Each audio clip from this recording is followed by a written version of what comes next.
الصلاة والسلام عليك يا سيدي يا رسول الله وعلى آلك وأصحابك يا سيدي یا حبیب اللہ۔ السلام علیکم ورحمۃ اللہ وبرکاتہ۔ آج ہم سورہ البقرہ کی اگلی آیت پڑھیں گے، آیت نمبر 200۔ بسم اللہ الرحمن الرحیم۔ فَإِذَا قَضَيْتُم مَّنَاسِكَكُمْ، پھر جب تم پورے کر چکو اپنے حج کے اعمال، فَاذْكُرُوا اللَّهَ، تو یاد کرو اللہ کو، کا ذکرکم، تمہارے یاد کرنے کی طرح، آباءکم، اپنے آباء و اجداد کو، او اشد ذکرا، یا زیادہ یاد کرنا، فَمِنَ النَّاسِ، پھر لوگوں میں سے کوئی ہے، من یقول، جو کہتا ہے، ربنا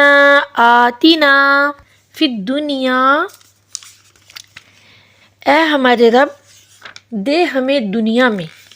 وما لہ، اور نہیں اس کے لیے، فی الآخرۃ، آخرت میں، من خلاق، کوئی حصہ۔ اس آیت کا بامحاورہ ترجمہ ہے، پھر جب تم حج کی عبادات مکمل کر چکو تو اس طرح اللہ کا ذکر کرو جیسے اپنے باپ دادا کا ذکر کرتے تھے، بلکہ اس سے بھی زیادہ ذکر کرو۔ اور بعض لوگ ایسے ہیں جو کہتے ہیں کہ اے ہمارے رب ہمیں دنیا میں دے، اور ان کے لیے آخرت میں کوئی حصہ نہیں ہے۔ الحمدللہ ہم لوگ سورہ البقرہ کی آیت نمبر 200 پر پہنچ چکے ہیں۔ اب دیکھیں یہ جو آیت ہے، آیت نمبر 200، اس آیت کا پچھلی آیتوں کے ساتھ کیا تعلق بنتا ہے؟ پہلے ہم جو پڑھ چکے ہیں آیات، اس میں ہم نے پڑھا کہ حج میں ذکر الہی کرنے کا حکم دیا گیا تھا، عین حج میں، اور اب حج کے بعد ذکر الہی کرنے کا حکم دیا جا رہا ہے۔ اب تک حج کا طریقہ بیان ہوا تھا جو کہ ہم پیچھے ڈیٹیل کے ساتھ پڑھ چکے ہیں، اور اب یہ بتایا جا رہا ہے کہ حج کے بعد کیا کرنا چاہیے، کہ گویا کہ پہلے عبادت کا ذکر ہوا اور اب اس سے فراغت کا ذکر ہو رہا ہے۔ پچھلی آیتوں میں حج کی اصلاح فرمائی گئی، حج کا طریقہ بتایا گیا، تمام مناسک بتائے گئے، اور کفار مکہ نے اس بہترین عبادت میں جو بھی رسم و رواج داخل کر لیے تھے اس کی تردید بھی ہوئی، اور اب حج کے بعد کی بے قاعدگیاں مٹائی جا رہی ہیں۔ اس آیت کا شأن نزول یہ ہے کہ اہل عرب حج سے فارغ ہو کر ایک جلسہ کرتے تھے جس میں اپنے باپ داداؤں کے فضائل اور نسبی خوبیاں، ان کی جو نظم و نثر، ان کی شان میں قصیدے وغیرہ وہ پڑھتے تھے، بیان کرتے تھے۔ بہت پہلے سے اس کے لیے قصیدے اور غزلیں تیار ہوتی تھی، ہر ایک دوسرے سے بڑھنے کی کوشش کرتا تھا، یعنی ہر کوئی چاہتا تھا کہ میں اپنے باپ داداؤں کا ذکر جو ہے نا وہ دوسرے کے باپ داداؤں کے ذکر سے زیادہ کروں اور زیادہ بہترین کروں۔ بعض لوگ اپنے علمی کمالات کا اظہار بھی اسی موقع پر کیا کرتے تھے کہ بہترین غزلیں بنا کر لاتے تھے۔ امراء القیس کے قصیدے انہی میلوں کی یادگار ہیں۔ یہ بری رسم مٹانے کے لیے یہ والی جو آیت کریمہ ہے یہ نازل ہوئی، جس میں بجائے باپ داداؤں کی تعریف کے ذکر الہی یعنی اللہ رب العزت کا ذکر کرنے کا حکم دیا گیا۔ اس آیت کا خلاصہ کلام یہ ہے کہ اللہ تعالیٰ فرما رہا ہے کہ اے لوگو، تم ارکان حج ادا کر کے اپنے باپ داداؤں کی تعریف میں مشغول نہ ہو جایا کرو، بلکہ اللہ رب العزت کا ذکر اور شکر کیا کرو۔ عبادت پر شکر کرنا ضروری ہے، اور ایسے اہتمام سے رب کی یاد کیا کرو جیسے پہلے اپنے باپ داداؤں کا چرچا کیا کرتے تھے، بلکہ اس سے بھی زیادہ، کیونکہ تمہارے باپ دادوں کے اوصاف جو تھے وہ تو بناوٹی تھے، لیکن رب عز و جل کے حقیقی اوصاف ہیں۔ تمہارے باپ دادوں کے صفات تھوڑے سے ہیں، لیکن اللہ رب العزت کی بے شمار صفات ہیں، اور نسب پر فخر کرنا یہ بیکار ہے، بلکہ جھگڑے فساد کی جڑ ہے، اور اللہ رب العزت کا ذکر کرنا یہ دنیا اور آخرت کے لیے فائدہ مند ہے۔ اس لیے اللہ فرما رہا ہے کہ میرا خوب ذکر کیا کرو۔ مفتی احمد یار خان نعیمی رحمۃ اللہ تعالی علیہ فرماتے ہیں کہ حج کے بعد یا تو اللہ رب العزت کی ذات اور صفات کے خوب چرچے کرو، یا پھر اس کے پیارے محبوب سیدنا محمد صلی اللہ علیہ وآلہ وسلم کے گیت گاؤ، یا پھر اس کے دشمنوں کی برائی کا ذکر کرو، یا پھر اپنے گناہوں کی معافی مانگو، یا پھر اللہ تعالیٰ کی عطاؤں کے تذکرے کرو۔ یہ سب بالواسطہ یا بلا واسطہ اللہ ہی کے ذکر ہیں، فذکر اللہ میں سب شامل ہیں۔ تو معلوم ہوا کہ منع شریف میں اور میلاد شریف کے جلسے کرنا یہ سب بہت بہتر ہے، مگر یہاں یہ بھی کہا گیا کہ یہ بھی خیال رکھو کہ دعا میں بھی کبھی کم ہمتی نہ کرو، کہ اللہ تعالیٰ فرماتا ہے کہ ہمارے دربار میں بعض کم ہمت لوگ صرف دنیا مانگنے آتے ہیں اور کہتے ہیں کہ یا اللہ ہمیں دنیا ہی میں جو کچھ دینا ہے وہ دے دے، تو ان کی یہ دعا قبول ہو یا نہ ہو اور وہ دنیاوی نعمتیں پائیں یا نہ پائیں، لیکن وہ آخرت سے محروم ہو جاتے ہیں، تو ان کے لیے پھر آخرت میں کوئی حصہ نہیں ہوتا۔ جو کہ صرف دنیا کے طالب ہوتے ہیں تو وہ انہیں ملے یا نہ ملے، لیکن پھر وہ چونکہ وہ دنیا کے طالب ہیں، آخرت نہیں مانگتے، تو پھر آخرت میں ان کے لیے کوئی حصہ نہیں ہوتا۔ اب اللہ تعالیٰ کا دربار، اللہ رب العزت سب سے بڑا، ہمارا رب، اس کا دربار سب سے بڑا ہے، تو ہمیں چاہیے کہ بڑا دربار ہے تو پھر بڑی چیزیں مانگے، دنیا بھی مانگے، آخرت بھی مانگے۔ کیا وہ عطا نہیں کر سکتا دونوں چیزیں؟ بالکل کر سکتا ہے۔ اگر ہم کہیں گے یا اللہ اے رب العزت ہمیں دنیا دے، تو وہ دے سکتا ہے، اس کے اختیار میں ہے۔ اور ہم کہیں کہ یا رب العزت ہمیں آخرت بھی عطا فرما، تو ہم سے راضی بھی ہو جا، یعنی کہ دنیا اور آخرت دونوں چیزیں مانگے، تو بلا شبہ اللہ تعالیٰ تو سب کچھ عطا کرنے والا ہے۔ اور اس آیت میں دیکھیں اللہ تعالیٰ نے اس دعا کی، یعنی کہ جس میں صرف دنیا مانگنے والے ہیں، ان لوگوں کے بارے میں اللہ تعالیٰ نے اس میں بیان کیا، ان لوگوں کی بات کی گئی کہ جو صرف دنیا مانگتے ہیں۔ تو اللہ تعالیٰ نے اس دعا کی دو برائیاں جو ہیں وہ بیان فرمائی ہیں۔ ایک یہ کہ اس میں صرف دنیا مانگی گئی ہے، آخرت کا ذکر بھی نہیں، حالانکہ دنیا تو کھیتی ہے اور آخرت اس کا پھل ہے، تو پھل کے بغیر کھیتی بیکار ہے۔ اور دوسرے یہ کہ اس دعا میں دنیا کی بھلائی نہیں مانگی گئی، بلکہ کہا یہ گیا کہ دنیا میں ہر خیر یا شر دے دے، حالانکہ دنیا کی خیر مانگنا چاہیے۔ زندگی، مال، اولاد، یہ بھی خیر ہی ہوتی ہے اور یہ شر بھی ہوتا ہے، اس لیے اللہ تعالیٰ سے اچھی چیزیں مانگے۔ خیر زندگی اچھی ہے اور شر بری ہے، تو اس لیے اچھی چیزیں مانگے اور بری سے پناہ مانگے۔ اب دیکھیے یہاں سے دعا کا ہی ذکر شروع ہو رہا ہے، اگلی آیات میں بھی ہم دعا کے بارے میں ہی پڑھیں گے۔ اب یہ والی جو آیت ہے اس سے ہمیں کیا سبق ملا؟ پہلا تو یہ کہ عبادات کے بعد دعا اور ذکر کرنا بہت بہتر ہے، کہ جیسے حج کے بعد ذکر الہی کا اس آیت میں حکم دیا گیا، لہٰذا نماز عید اور نکاح وغیرہ کے بعد بھی دعا بہتر ہے۔ بعض لوگ دعا کو کہتے ہیں کہ نہیں مانگنی، رہنے دیں، بس چھوڑ دیں، اللہ جانتا ہے۔ بلا شبہ اللہ جانتا ہے، لیکن وہ کہتا ہے مجھ سے مانگو۔ اور دعا بذات خود ایک بہترین عبادت ہے،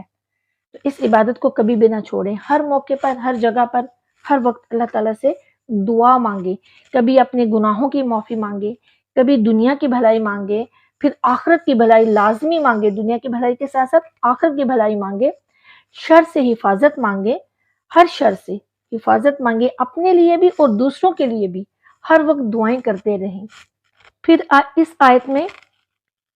جو دعا مانگنے والے ہیں ان کی دو قسمیں بیان کی گئیں، ایک وہ کافر لوگ جن کی دعا میں صرف طلب دنیا ہوتی تھی اور آخرت پر ان کا اعتقاد نہیں تھا، تو ان کے بارے میں ارشاد ہوا کہ آخرت میں ان کا کچھ حصہ نہیں ہے، اور دوسرے وہ ایماندار جو دنیا اور آخرت دونوں کی بہتری کی دعا کرتے ہیں۔ پھر یہ دیکھیے کہ بلند آواز سے بلکہ جماعت کے ساتھ ذکر اللہ کرنا اللہ کو بہت پسند ہے، کیونکہ یہاں فرمایا گیا کہ جیسے اپنے باپ داداؤں کا ذکر کرتے تھے ویسے ہی بلکہ اس سے بھی بڑھ چڑھ کر رب کا ذکر کرو۔ اور ظاہر ہے کہ وہ لوگ اپنے باپ داداؤں کا ذکر مجمع میں بلند آوازوں سے کیا کرتے تھے، تو حضور نبی کریم صلی اللہ علیہ وآلہ وسلم نماز کے بعد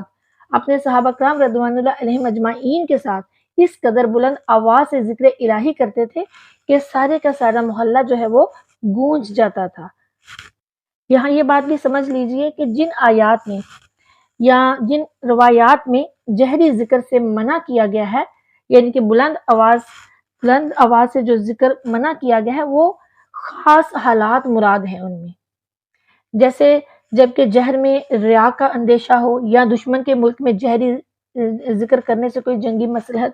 فوت ہوتی ہو، لہذا وہ خاص حالات ہیں جن میں منع کیا گیا ہے۔ ویسے اللہ کا ذکر جہری کرنا وہ منع بالکل بھی نہیں ہے، اور رب ایسا کریم ہے کہ زیادہ مانگنا پسند فرماتا ہے۔ اللہ کو بہت پسند ہے میرے بندے مجھ سے مانگیں، اس کو بہت پسند ہے میرے بندے بار بار مانگے، گڑ گڑا کر مانگے، رو رو کے مانگے۔ جن لوگوں نے اپنے رب العزت سے فقط دنیا مانگی، ان پر ناراضی کا اظہار فرماتا ہے اور بتا دیتا ہے کہ دین اور دنیا دونوں چیزیں مانگو، صرف دنیا نہ مانگو۔ کیا میرا اختیار نہیں کہ میں تمہیں دین بھی دوں اور دنیا بھی دوں، آخرت بھی دوں؟ تو بلا شبہ اللہ کا اختیار ہے، وہ سب کچھ دے سکتا ہے، تو پھر کیوں نہ ہم اتنی کنجوسی کرنے کی کیا ضرورت ہے کہ ہم صرف دنیا مانگے یا پھر صرف دین مانگے، دونوں چیزیں مانگے، وہ سب کچھ عطا کرنے والا ہے۔ یہاں میں آپ کو اپنے پیر و مرشد کی ایک دعا کے حوالے سے ہی بتاؤں گی، وہ بھی ہمیشہ ان کی بس یہی دعا ہوتی تھی کہ یا اللہ، یا رب العزت، تجھ سے مانگتے ہیں، تیرے پیارے محبوب صلی اللہ علیہ وآلہ وسلم کا صدقہ اور وسیلہ مانگتے ہیں، اور دونوں جہاں مانگتے ہیں، دین اور دنیا عطا فرما۔ سبحان اللہ، بس وہ یہی دعا کرتے تھے ہمیشہ، ان کی یہی مختصراً دعا ہوتی تھی۔ بعض لوگ تو ہم لوگ اتنی لمبی لمبی دعائیں مانگتے ہیں، کافی دیر ایک ایک چیز مانگتے ہیں، یہ بھی فلاں فلاں فلاں، لیکن جو میرے پیر و مرشد تھے وہ ہمیشہ بس اتنی ہی دعا مانگا کرتے تھے۔ پھر آگے بڑھتے ہیں کہ اس آیت سے ہمیں اور کون سے سبق ملے، کہ طالب دنیا دین سے محروم رہ جاتا ہے، یعنی کہ جو دنیا کا طالب ہوتا ہے، جسے صرف دنیا ہی چاہیے ہوتی، وہ دین سے پھر محروم رہ جاتا ہے، اور دنیا بھی اس کو نصیب سے ہی ملتی ہے، بقدر نصیب ملتی ہے۔ یہاں انہی کے حق میں فرمایا گیا ہے کہ آخرت میں ان کا کوئی حصہ نہیں ہے، مگر طالب دین، یعنی کہ جو دین کا طالب ہے، جو دین کو طلب کرتا ہے، دعا کرتا ہے دین کی، تو پھر وہ اللہ تعالیٰ کے فضل و کرم سے دین بھی پا لیتا ہے، اور پھر دنیا بھی اس کے پیچھے بھاگتی ہے۔ اس کا جو ثبوت ہے وہ سارے کے سارے اولیاء اللہ ہیں، کہ انہوں نے دین کی طلب کی، انہوں نے اپنے رب کی طلب کی، انہوں نے اپنے رب کے پیارے محبوب صلی اللہ علیہ وآلہ وسلم کی تعلیمات کو اپنایا، انہوں نے صحیح دین کو اپنایا، تو دنیا ان کے پیچھے بھاگتی رہی۔ یہاں یہ بھی بات سمجھ لیں کہ نسبی فخر اور باپ داداؤں پر پھولنا، یعنی کہ تکبر کرنا، غرور کرنا، اپنے آپ کو کہنا میں فلاں کا بیٹا ہوں، میں فلاں کی پوتی ہوں، پوتا ہوں، میرا دادا یہ تھا، میرا نانا وہ تھا، تو اس طرح یہ سب کچھ فخر کرنا، یہ تکبر کرنا، یہ اللہ کو بالکل بھی پسند نہیں ہے، یہ جوہلا کا طریقہ ہے۔ اس کی بجائے آپ ان کی ذکر کریں، اپنے باپ داداؤں کا بیٹھ کے ان کے قصیدے پڑھیں، ان کی شانوں میں پتہ نہیں کیا کیا اشعار بولیں، تو اس سے بہتر ہے کہ آپ اللہ کا ذکر کریں، اور اللہ اللہ اللہ، بس آپ کی زبانوں پر ذکر اللہ ہی ہونا چاہیے۔ اس آیت میں اللہ تعالیٰ نے جو لوگ اپنے نسب پر فخر کر کے اپنے باپ داداؤں کے قصیدے پڑھتے ہیں، انہی کا تو رد کیا ہے کہ اس کی جگہ پر اپنے رب کریم کا ذکر کرو۔ اللہ سے دعا ہے کہ وہ ہمیں اپنا ذکر کرنے کی توفیق عطا فرمائے، اپنی طلب عطا فرمائے، دنیا کی طلب سے ہماری جان چھڑا دے، اور ہمیں آخرت کی طلب عطا فرما دے، اور آخرت میں بھی ہمیں بھلائیاں عطا فرما دے، دین کی بھلائیاں عطا فرما دے، اور دنیا کی بھی بھلائیاں عطا فرما دے، اور دنیا کے ہر شر سے بچا لے، آمین ثم آمین۔ اب دیکھیں صوفیہ کرام کیا فرماتے ہیں اس آیت کی تفسیر میں۔ ابن عربی جو ہیں وہ فرماتے ہیں کہ صاحب دل کو چاہیے کہ اپنا وقت عزیز، اپنا جو اس کا اتنا عزیز وقت ہے، وہ بیکار باتوں میں صرف نہ کرے، ذاتی برائیاں اور نسبی فخر، مال یا عزت یا اعمال پر اترانا دل کو خراب کر دیتا ہے۔ جیسے کہ طالب علم سبق پڑھ کر آپس میں تکرار کرتے ہیں، ایسے ہی حاجی ذات کو چاہیے کہ اپنے ہم پیشوں کے ساتھ رب کا ذکر کرے، کہ اس سے صفائی میں ترقی اور نورانیت میں برکت ہوتی ہے۔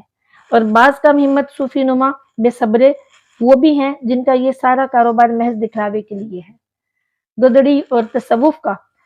لباس فقط لوگوں کے شکار کا جال ہے،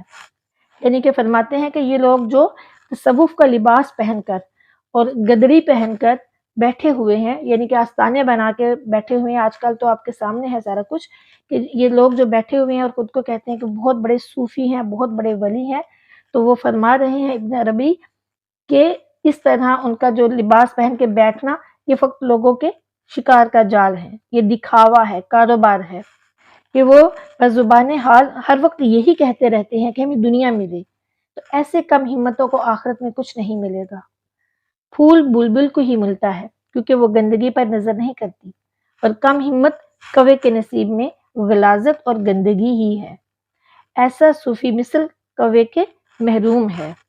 اور مزید صوفیہ کرام فرماتے ہیں اس کی ایک اور تفسیر کہ جیسے بچہ ماں باپ کے نام پر زبان کھولتا ہے، کہ پہلے ابا بولتا ہے، پھر اماں، امی، کچھ بھی بولتے ہیں نا بچے، جب پہلی بار بولتے ہیں تو ان کی زبان سے کبھی ابا نکلتا ہے، کبھی بابا نکلتا ہے، امی نکلتا ہے، ماما، اماں، وہی بولتا ہے۔ تو صوفیہ کرام فرماتے ہیں کہ ایسے ہی صوفی کو چاہیے کہ پہلے رب پر ہی نظر کرے،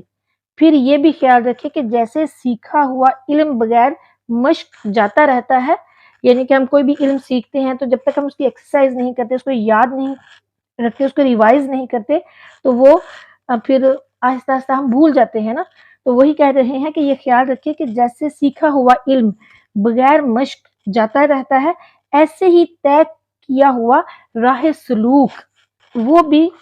وہ بھی راستہ جو ہے وہ بھی بے پرواہی سے بھول جاتا ہے، لہٰذا